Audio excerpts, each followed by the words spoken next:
This courtyard was a boring dead space, but I have a simple plan to fix that.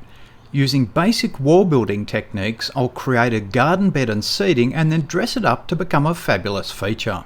It's easily built using readily available and cost-effective treated pine. Here's what you'll need.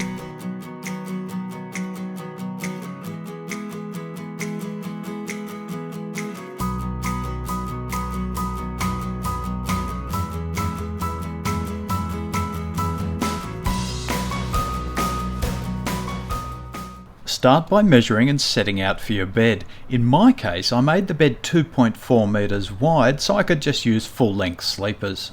Use a straight edge or string line to keep the front straight as you mark, and then use a builder's square and straight edge to make sure the sides are square relative to the front. Following the marked lines, pavers were removed in the area of the bed with a little extra room allowed around the location of the posts. For a wall of this size, posts will be every 1200mm apart and at each end. Dig the post holes at your marked points. Cut a length of sleeper to around 500mm in length. Place a full 200 by 50mm sleeper along the front, resting on the ground.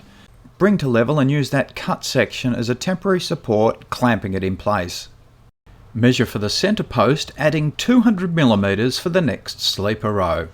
Cut a length to suit from the 200 by 75mm sleeper. Check the level, drop the cut length into the centre hole and secure with 100mm screws. Add concrete to the post hole, checking everything is level and plumb as you do.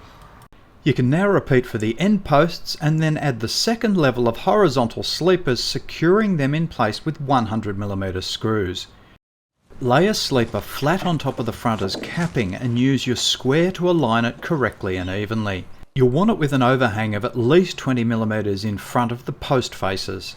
Secure with 100mm screws fixing down to the posts and the face sleeper. Repeat for the sides. Mark your blue board to 400mm widths and the correct lengths for front and sides, and then cut. Paint the sections you've cut to size and leave to dry. The texture paint will give the blue board a look similar to rendered concrete. Cut 3 2500mm lengths of decking. Place one section at the front of the top sleeper, evenly overhanging each end. Use the square to position the edge 35mm out from the face. Clamp in place, countersink and screw down with 50mm screws. Repeat for 2 more slats along the front.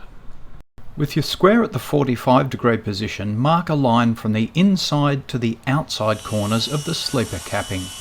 Set your power saw to the thickness of the decking and saw along the marked line. Repeat for the other end. For the sides, measure lengths starting from the inside edge. Make 45-degree cuts on one end and square on the other, and then screw them down.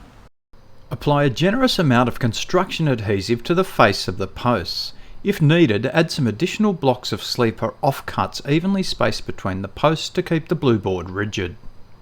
Position your cut and painted blue board sheet on the front face, pressing firmly into the adhesive. This should grab enough to hold it in place as you drive in the screws. Pre-drill, countersink and secure with 50mm screws. Repeat for the sides. Cut lengths of decking to fit on the face of the front and sides flush with the bottom of the decking installed above. Secure with 50mm screws. Cut lengths of aluminium angle to fit on the corners and conceal the joins. Secure these with construction adhesive. Use an exterior filler to cover the screw heads in the blue board and then touch up the paint when dry. Fill the bed with soil and plant out. I used a native lemon-scented myrtle as the centre feature and surrounded it with pink cordyline. At the base of the bed I added a border of dwarf mondo grass to soften the transition from paving to wall. Oil the decking timber. Add a good layer of mulch. Water wheel and you're done. A relatively simple and impressive transformation, even if I do say so myself.